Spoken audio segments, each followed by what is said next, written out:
let's explore 3 things that I learned this week that I think will be beneficial in your next speaking assignment or speaking opportunity.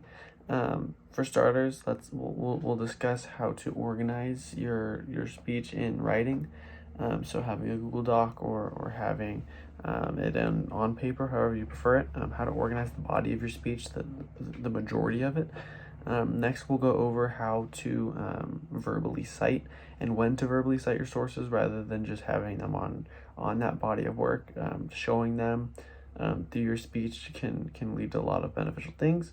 And then lastly, we'll go over visual aids, how to use them, when not to use them, and such like that. So for starters, how to organize the body of your speech.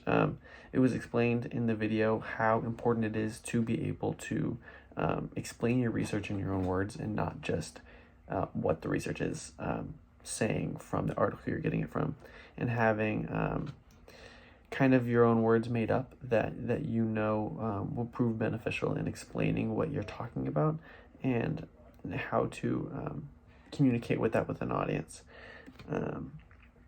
It is vital in your preparation, and it's hard not to recite to seem educated or to seem like you know the topic of your speech.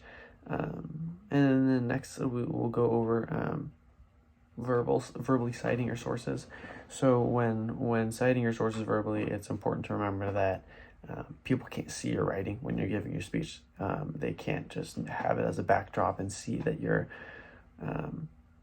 that you wrote it down somewhere in your notes or on your note cards or wherever it is. It's important to seem credible and have that that source cited through your speech. So whether you're stating that, for instance, this video was the video that I've been educated about was from Eric Robertson, and I watched it at the 4-minute mark, and that was when he discussed how important it is in your speech to prove that you know where your source is from and that your source is legitimate.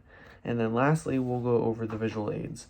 It was expressed how important it is to have visual aids in your audience, so your audience can see, and that it's a little bit of seasoning to your the meal that you're providing, if that makes sense, where that it's not just you and the stage and darkness, it's you in a backdrop providing you lighting or a visual aid to kind of take the entire spotlight off yourself. But it is important to remember that it can't be just one visual aid the entire time. It can often be distracting, or it takes away from you and you being the center of attention, whether that may become slowly the center of attention as your speech goes on. So as our speech does come to a close, I do think it is important, just one more time, that I remind you what the 3 things that I think were important in listening to today's speech. So for starters, it was how to organize your speech, how to organize the body and why we do that. Then it was how to verbally cite your source and why we do that as well, and how that can make a reader or a listener view you.